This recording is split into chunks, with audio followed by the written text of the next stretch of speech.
Hello, everybody, and welcome to Tea Talk Thursday. I thought I forgot about you, didn't you? Well, I didn't. I was just in the midst of getting some things done, reading some things, and just kind of getting more updates on kind of what's been happening around the world around us. Let me put my phone on Do Not Disturb because it seems that every time I'm on here, someone wants to call me. I don't know why, but they do. So let's figure out Do Not Disturb here. That hello. I hope all is well. Thanks for joining us and all of that kind of good stuff. Okay, so hello everybody. Hello from the Philadelphia area. Let me think about what the weather's doing outside today. Breezy. I have on a hat when I was out. But it's winter. What can you expect? So for those of you who don't know, my name is Tamika. I'm the mouth of IG at Tamika Talks and the thought leader at Life and Pumps, where Tea Talks is literally an organic conversation between all of us. We're kind of talking about what's happening, current events in your home, a world around you, whatever. But today, what we're going to talk about is, you saw the title. I was like, Happy New Year, because I woke up this morning with a little pep in my step, feeling a lot better about the future. Now, I don't know about you guys, but I literally have a really positive feeling about what's going to come out of this new administration. Part of it probably also was that, I was up till probably like 2-3 o'clock in the morning with my mother and sister. We're like laughing, talking, catching up. She was in town, so, we were doing what we were doing. But yeah, I just have such a feeling of calmness that I have not had in a very, very long time. Right. And you see, look at this. Okay. Yeah, we are definitely going to talk about poor Bernie. Yes. So she said it was freezing out. She's also in the Philadelphia area. And she felt like Bernie out there earlier. So let's talk about that. I'm sure you guys saw all of those memes about him. Absolutely hilarious. I actually did one saying that now this is over, he's going to Disney World. Because you guys know how I feel about Disney. So I did it on Twitter. If you're looking for it, go check it out, Life and Pumps. But I think it was great that, people were finding humor and things that we kind of needed. And I think that just added to, the day and our spirit being lifted.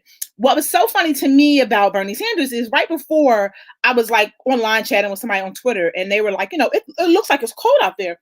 I wonder if they have portable heaters. And then they fan to Bernie Sanders and you see him and he like, but listen here, y'all, he old. I ain't mad at him. Listen, if you over 40 and some of us over 30 get cold very easily. And with COVID, we can't afford to be sick. So I'm not mad at him. He should have had a blanket like some of those other ladies did in the audience. But yeah, so look, a lot of people are saying they're feeling hopeful. It's such a relief. Absolutely. Like, I've been paying attention to this political stuff for far too long. And, I've seen from both sides, when the Bushes were in, when the Clintons came in, when the Obamas were in, but never, ever did I have a feeling of despair. Like the world is going to end is literally how I felt after like the first 2 years in. And then, you guys know how I was feeling about the election when I saw the number of people that voted to bring him back into office, despite the fact that he really has not done anything, even though he continues to say that he did. Go figure. I don't know. But what I want to talk about is the fact that throughout this entire political campaign, President Joe Biden has been kind of making us promises. And at one point, people were like, yeah, he's just trying to get the black vote. He's just trying to make sure minorities were backing him. And my argument to them in a lot of instances was really that he really didn't have to try that hard because we were at a place where we needed change. So it was kind of like, even if he was horrible, we already knew what we had and we had to move on to the next thing. So that was kind of my argument. It was kind of like, we all joked about it. Like, I don't care who his running mate is. It could be Ernie. It could be Bert. It could be Elmo. We're still going to vote for him. So I think, it was that mindset. But what I appreciated is that on day one, he came in like, listen, we need to get these executive orders done. He had 15 set up, ready to roll, despite the fact that, the previous president was not trying to do the proper transition with him, right? He was not trying to do the proper transition. And so that meant that he was literally kind of going in blind because we all know that there's some things happening in the White House and in our government offices that we don't know about. And some of it we don't need to know about because it would probably make us crazy. So he was really operating with what he had. You know, of course, he was privy to some things that we probably weren't privy to, but like he didn't have the nitty gritty. So like I've been telling other people, I said, you know, I don't know if you guys remember Obama's first term. After a week, when he came out of like all of the briefings and all of that, his hair was gray. Because I said, yeah, he had no idea the state that our country was in and what was going to be required of him.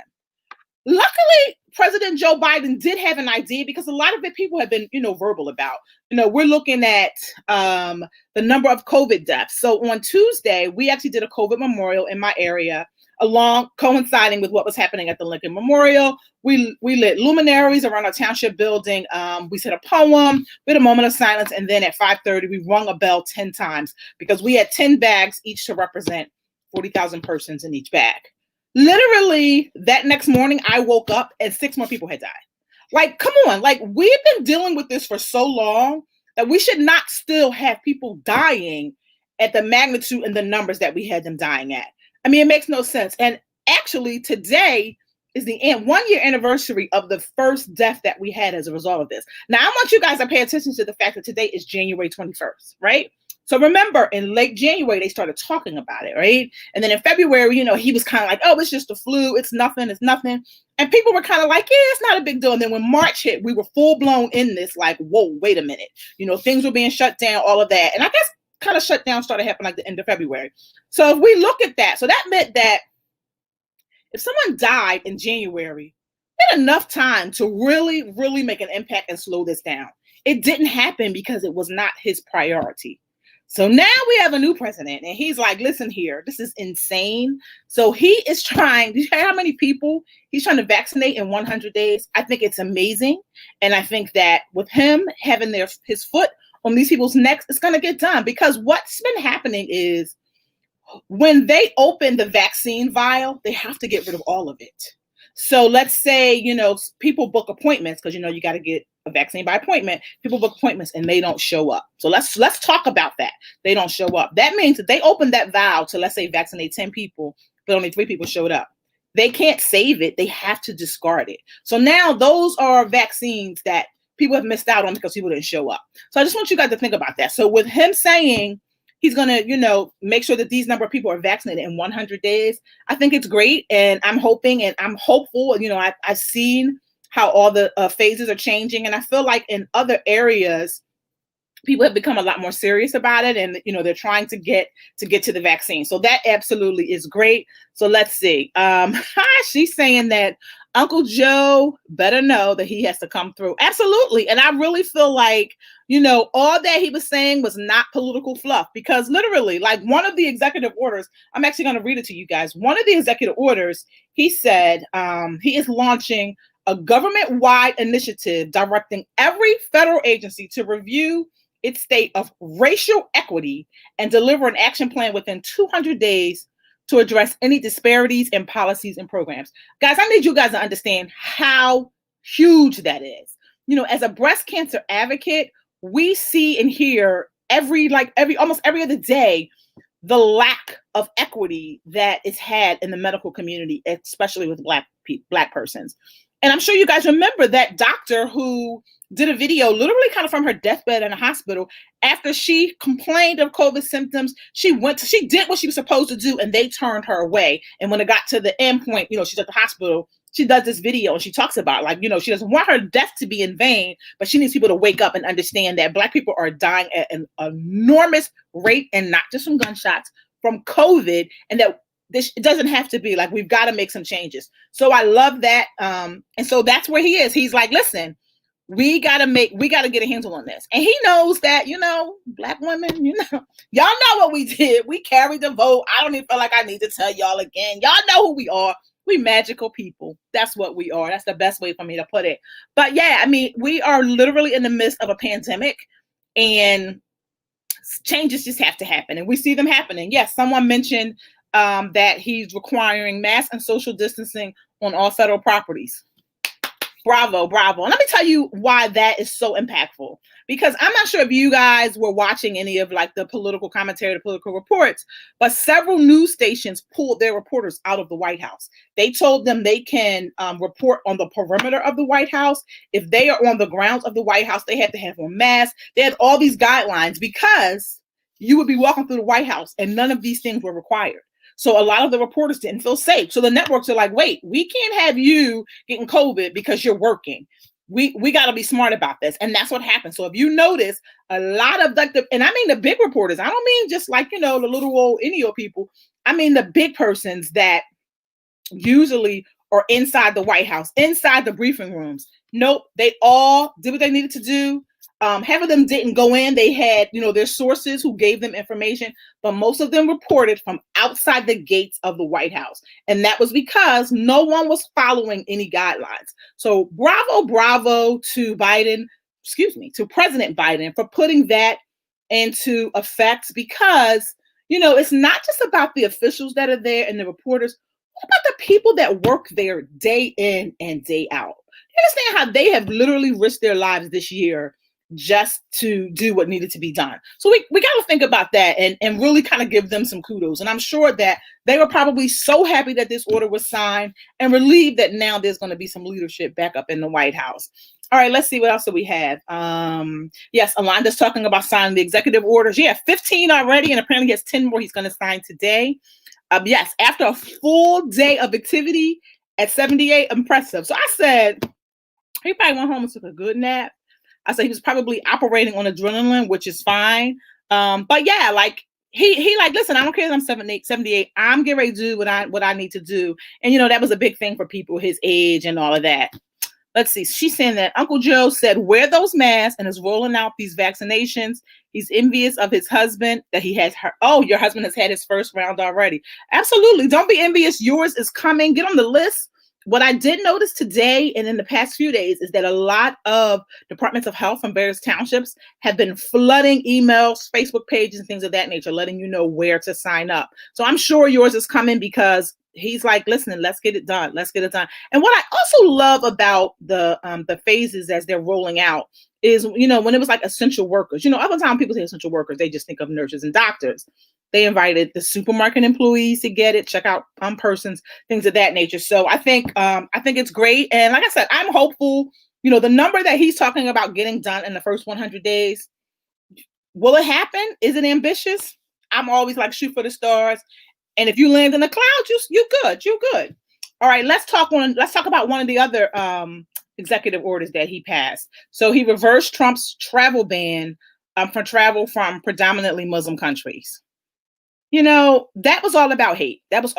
He had no credible source that said people coming from these countries were coming here to harm us. There was none of that. It was all about hate. So I'm glad that was reversed. And then we rejoined the Paris Agreement on climate change. That is so huge because we are showing the world, okay, we know we messed up 4 years ago.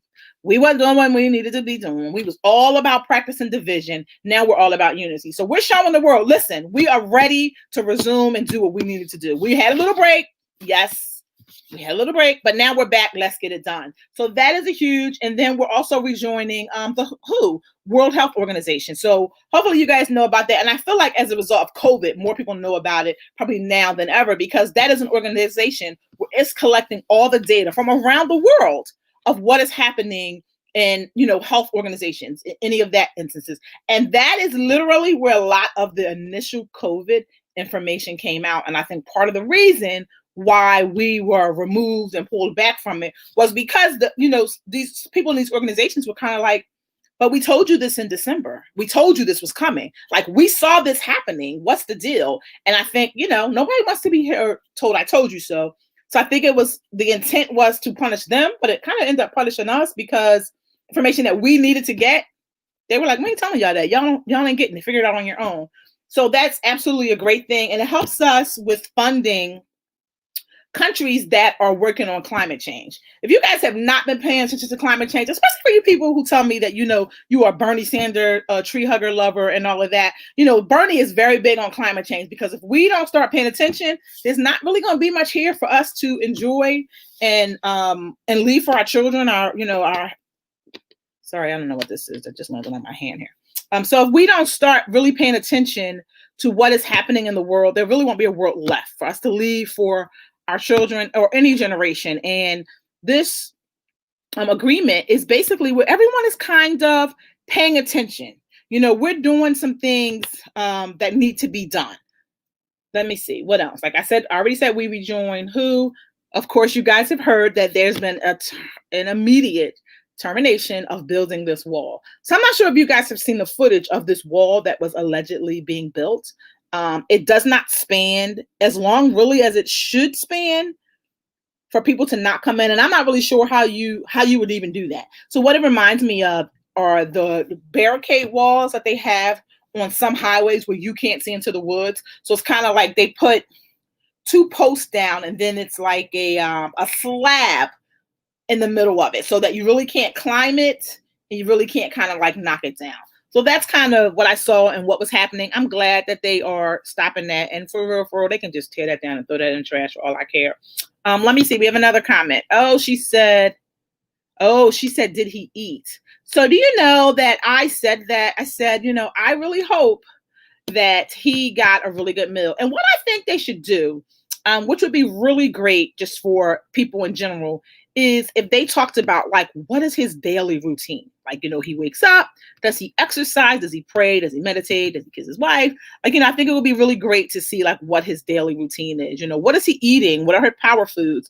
Is he about supplements? Is he taking sea moss? Like, let us know. Is he getting some elderberry? I would love to see kind of like what his thought process is and kind of what's happening and what's transitioned now to the White House. So I would love to see that. Let's see. She's saying her nerves were so bad during the entire inauguration. She was more worried for him than she was for Obama. You know what's so interesting? So here was the thing. Initially, I was too. I've been to several inaugurations, and I think it's an amazing event, usually for the Democrats, of course.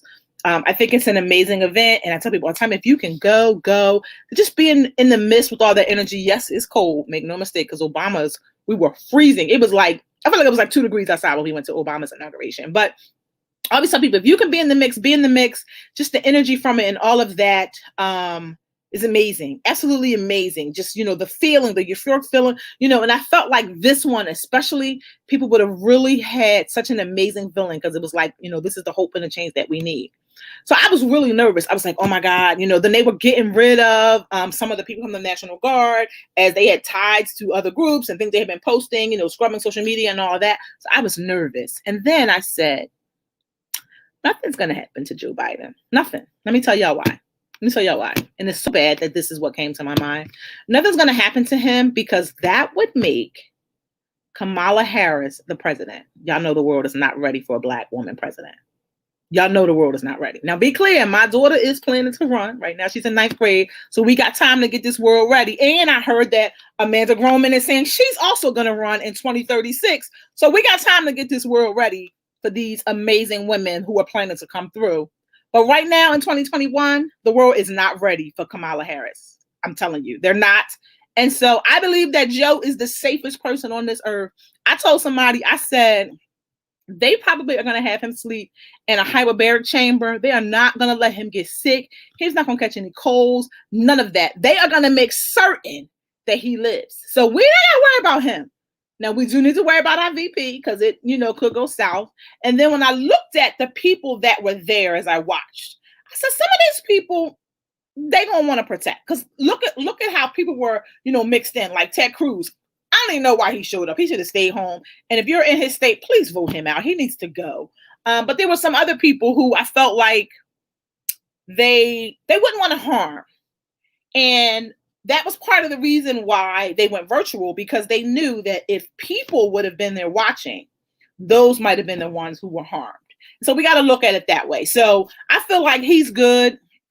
Absolutely. And literally, after I sat and thought about it, that's kind of when my anxiety went away. I was like, well, there's no way they can get him by air. A lot of people were expressing concern when, as he's walking down the street, he's trying to run up and talk to reporters and shake hands, and people are like, oh my God, somebody's gonna get him. I was like, I promise you guys, he, like, literally, if something is going on and you can be near him, that's the safest place to be, because nobody is gonna want to kill him. I know, it's sad, but absolutely true. Let's see, what else do we have here?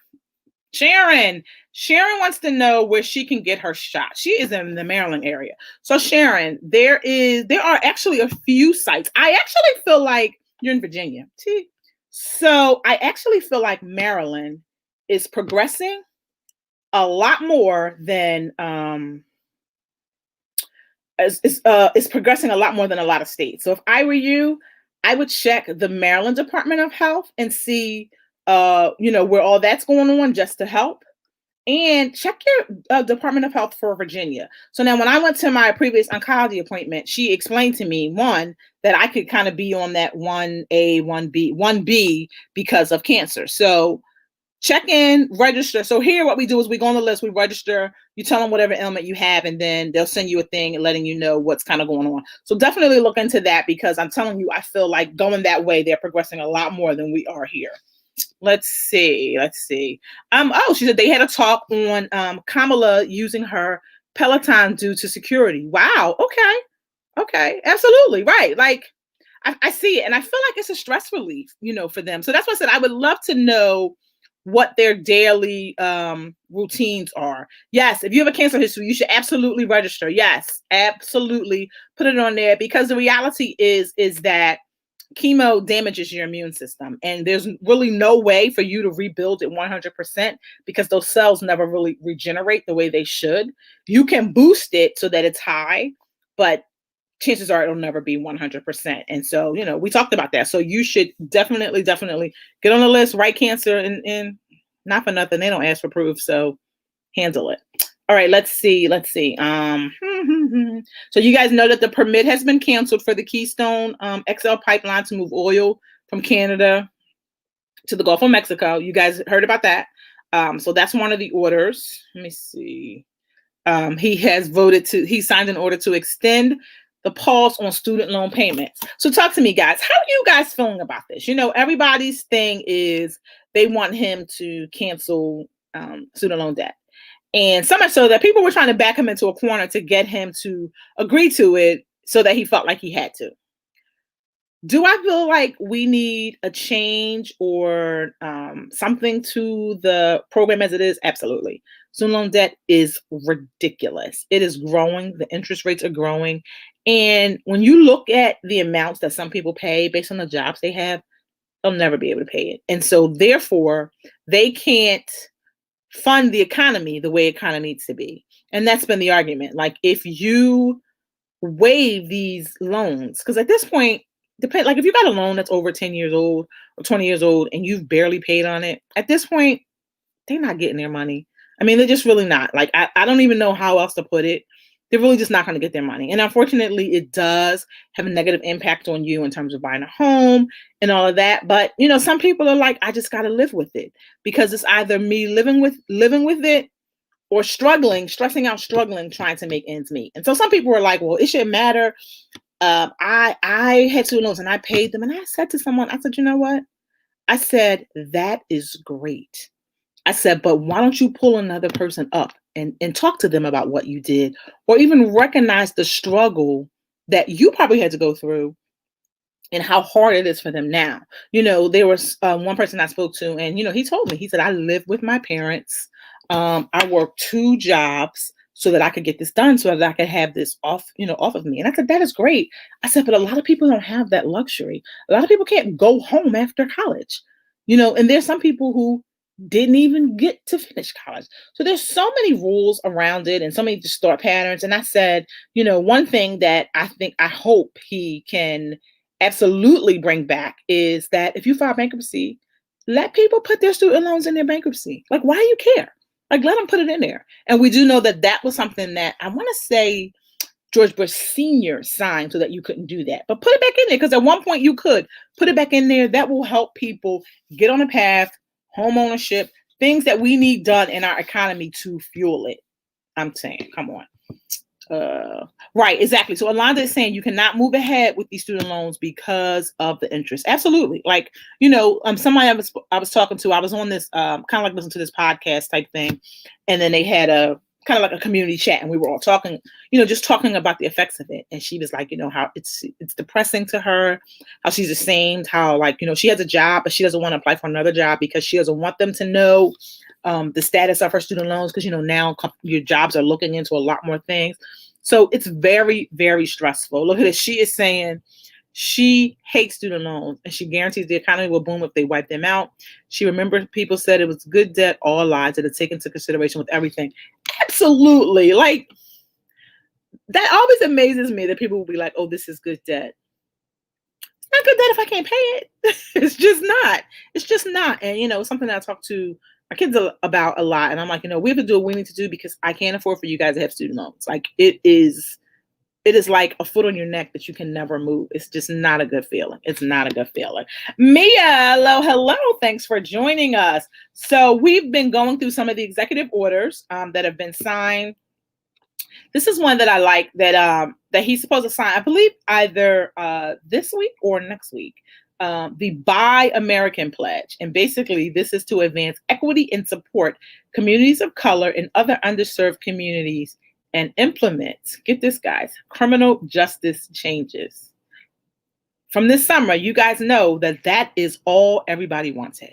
We realize that there is no way to overhaul the system overnight. And quite frankly, and I've even said to people that our country is in such a disarray that he will probably not even be able to do it in his term. And I don't really foresee him doing a second term. But like I said, they're going to put him in that cryo chamber, so anything's possible. But we have so much to fix and to pull back the layers on that I don't know the impact that he's going to be able to make. But I see that he's like, I'm going all in. I'm doing this the best I can. And that was one of the things that he promised that he would attack in, over the summer when people were asking him. That was a question that a lot of people had asked him. Like, what are you doing about this? Like, this is not okay. And we're at a place right now where, like, there's no way around it. Like, you can't avoid it. Like, literally, the way the deaths were happening and just all of it, you cannot avoid it. It is everywhere. And I love that, he's not talking about equal. He's talking about equity. Equity has nothing to do with us. You got money, I don't got money. No. Equity, guys. So this is huge. And that, he's already stated, and that this is what he's planning to do in his first 100 days, basically. So I think that's going to be great. Let me see. What else did he do? Oh, he held up the nationwide restrictions on evictions and foreclosures. And so what I've been reading is I'm trying to figure out, like, how then does that affect the landlord? Because while, it's great that, I'm out of work, so I can't pay my rent. But let's say I get a job tomorrow, and unless I got like a really, really good job, chances are I'm not going to be able to pay you that back pay immediately. So I'm not sure if it is an agreement that the owners work out with the people who live there, where they're like, well, you give me a certain amount each month, on to what you owe, or what it is. So I've been trying to read and figure it out. And it looks like each state is a little different. But it appears as though once the restriction is lifted, the landlord can evict you, like, be like, yeah, you got to go because you haven't paid. So yeah, pay attention to that. And very much like with gas bills and utility bills and all that, it's pretty much the same type of thing. I did see, which I think is very great, that a lot of the utility companies are offering a COVID relief grant. And with this COVID relief grant, you do not have to provide income or things that you normally have to provide to be eligible for some of the programs. I think it's great. So, anybody out there who is struggling to pay the utilities, tell them to reach out to the company and ask about the COVID relief grant. Apparently there's been a lot of money paid into this grant, and it's enabling, people to get their bills wiped out, any back balance, anything of that effect. So that's definitely a great one. Let me see. Nationwide restriction. Oh, here's a good one too, guys. He has rescinded the 1776, I couldn't even say it right, 1776 commission. So I'm not sure if you guys are aware of this. It is a panel that he established as a response to the 1619 Project, which was something that happened, was released in the New York Times that focused on America's history with slavery. Why he did not want that story told, Trump, that is, amazes me. I have no idea why. I don't know if, he was concerned that once that story was completely told and everyone was aware, that people were going to be asking for their reparations. We still want our damn reparations. It ain't got nothing to do with the fact that the 1619 Project is out. We still want our damn reparations. But now the 1619 Project is just giving us extra ammunition. So if you guys are not aware of the 1619 Project, you should definitely check it out. You can put it in Google. It'll come up and you'll get all the information from the New York Times. And you'll also see the 1776 Commission and basically how he was trying to say that this project is disrespectful to the forefathers, from 1776. Kick rocks. But I think that's great that he did that. So he's also going to revoke the plan to exclude non-citizens from the census. So if you guys know, the census was a huge thing this summer. And, there was a major push to get people to fill it out, no matter where you live, no matter who you were, no matter what your racial makeup was. And part of it is this, they use the census to determine how much funding goes into your area. So if you live in an area that is, not well off, and you have a lot of people that are undocumented, of course, they're afraid. They're like, ICE is going to come get me. I can't, I don't want people to know I'm here and all of that. So what happens is, let's say you live in a neighborhood and let's say 50 people are non-documented, but 20 people are, citizens. The census only accounts for those 20 people. So all the funding that goes into that area for those 20 people. But we know that's not realistic when there are 50 more people in this community. But because of the census, they don't count. And so Trump's basically said he's excluding them. He don't care if they fill it out. If they are not an American citizen, he's excluding them. Now, here's the thing. We're excluding them from being counted on the census, but we're not excluding them from paying taxes.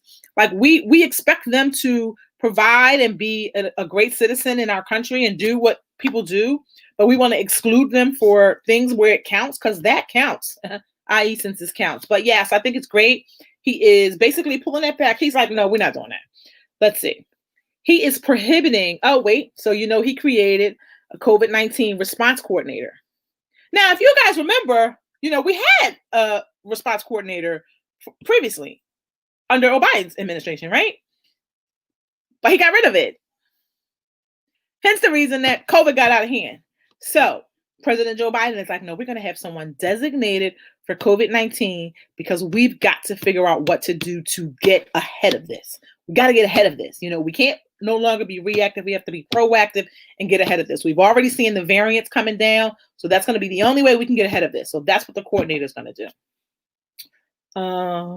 Let's see. So one of the other ones that I love is, and you guys have probably seen this because he actually gave a speech to his staffers about this, where he is prohibiting workplace discrimination in the federal government based on sexual orientation and gender identity, and directing federal agencies to ensure protections for LGBTQ people are included in this and anti-discriminating statutes. That is amazing, guys, amazing. So his speech that he gave to his staffers was basically like, I don't give a damn who you are.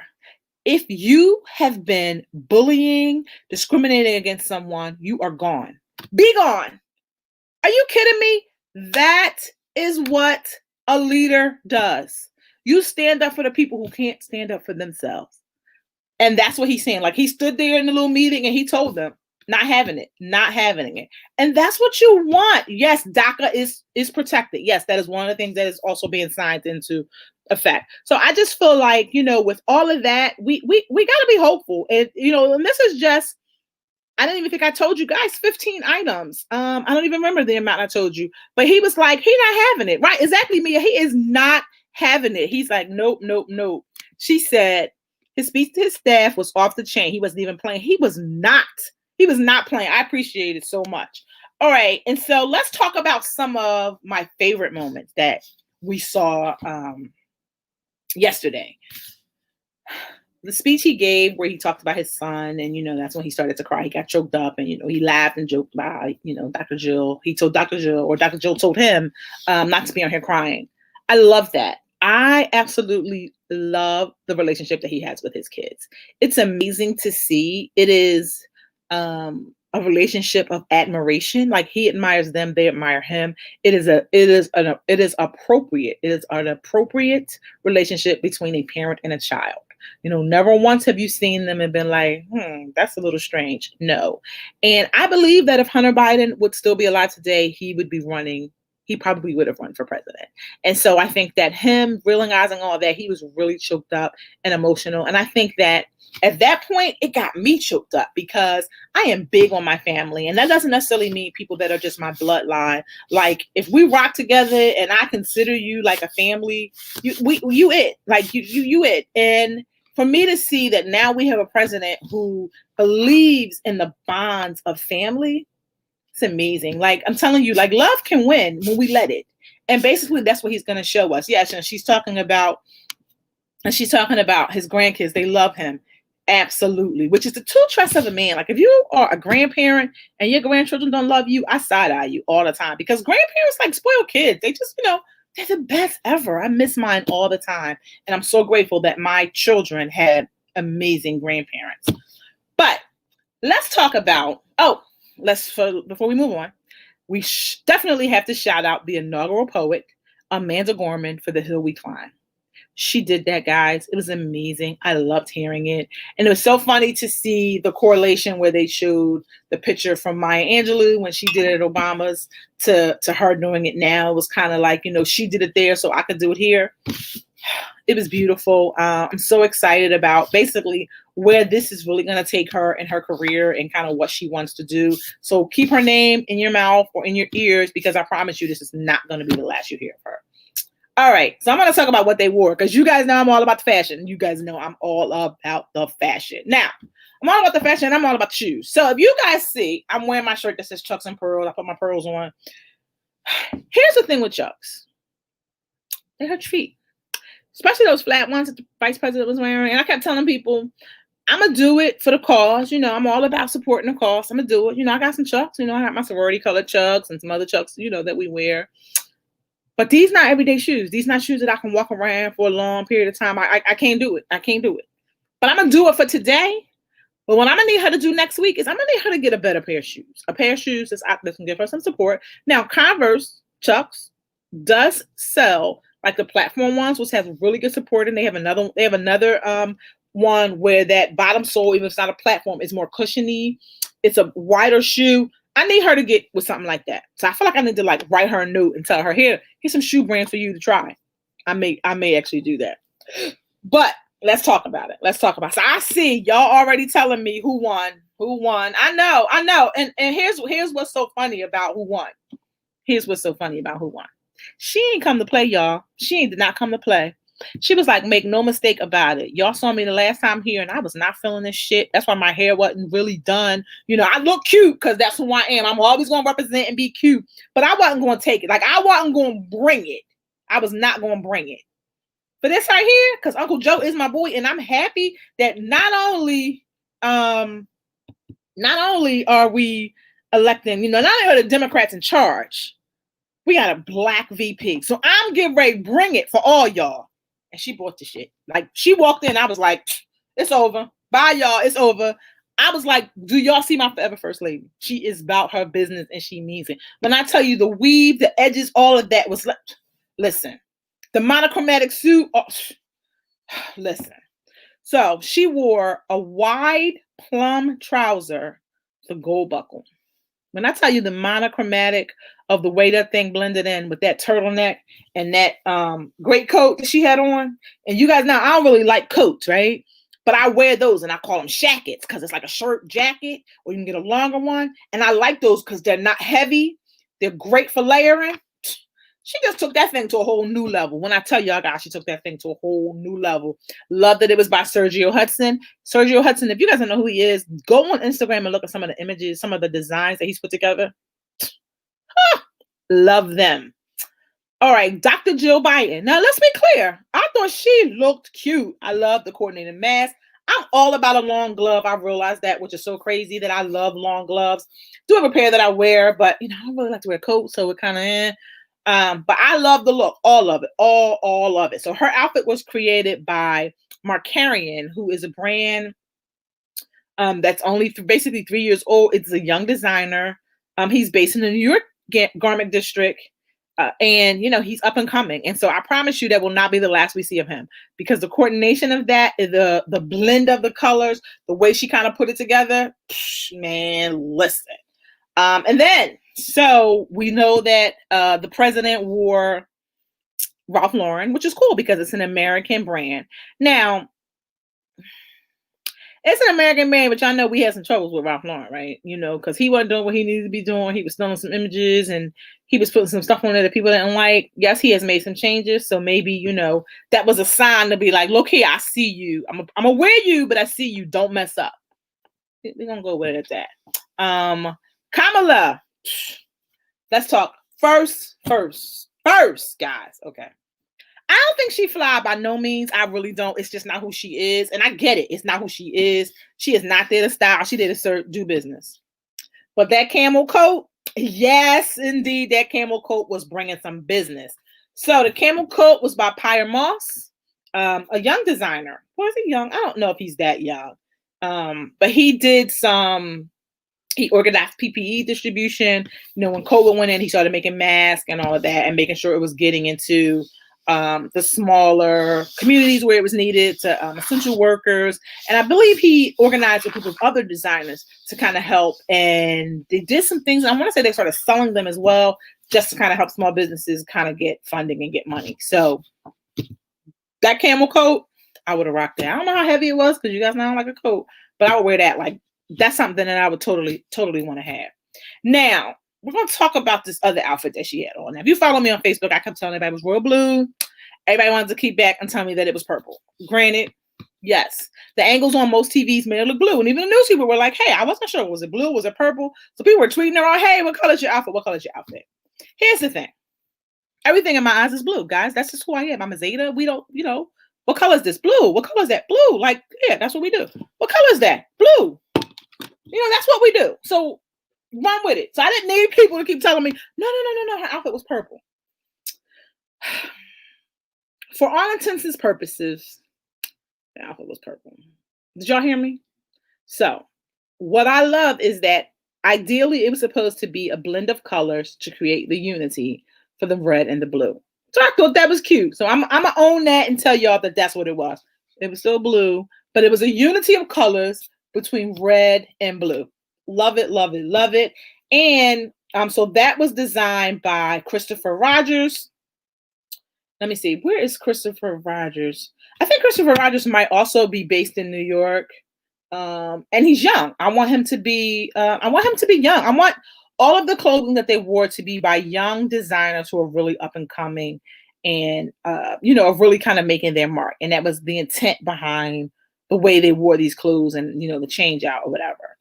And so what was iconic about what Kamala was wearing is that it kind of coincided with the picture that we often see of Shirley Chisholm, where she has on a beautiful purple suit and she has on her pearls.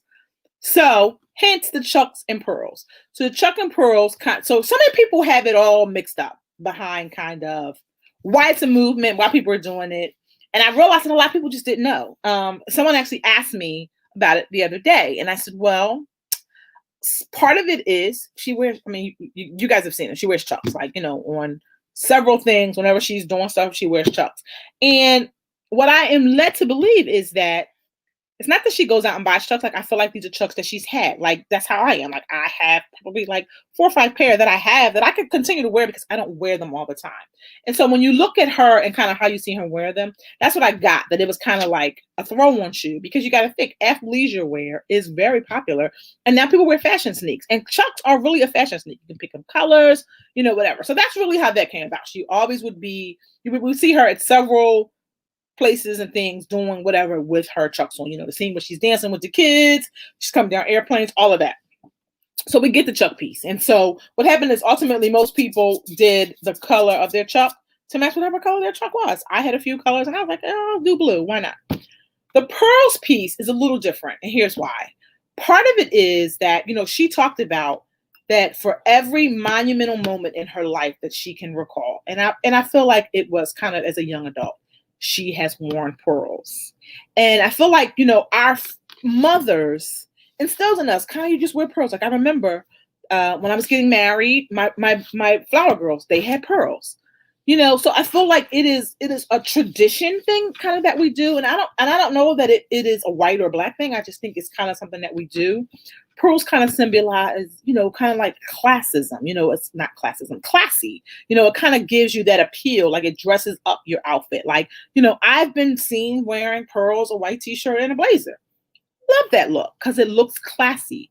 Put on a pair of pumps. And so it was that type of thing. And then the other thing is, as a member of a sorority, pearls are part of our rituals. So for her, she's a member of Alpha Kappa Alpha. So hers are the 20 pearls. I'm a member of Zeta Phi Beta. So mine are the 5 pearls. So it's a thing like that. So it ties into that. And so this is what was so funny to me when I'm seeing all of these women and people posting on in several groups. And they're like, well, I'm wearing my pearls just like Kamala. And when someone asked them, well, why? They really couldn't give an answer. They kind of jumped on the bandwagon. And I kind of helped and explained to some people. And I said, that's not to say that just because you're not in a sorority, you should not wear pearls. I feel like every woman should own a strand of pearls, colored, whatever, And now you can get pearls from everybody. I believe I got these from somebody who sells I'm not even going to lie and try to tell you the name of the jewelry company. But I'm sure where you buy the $5 jewelry. Yeah, I got that from them. And you can get earrings and a whole nine.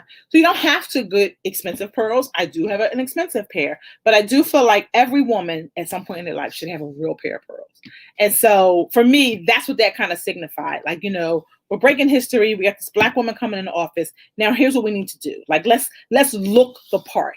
And so that's what I loved about it and why I was so proud to wear this shirt. For all of that. So I hope that answered questions. If any of you were unclear on kind of why we were doing the Chucks and Pearls thing. I mean, I think it's great. I think it's something that, we should continue to do. Like if we see her out and, if you feel like you want to support, absolutely do it.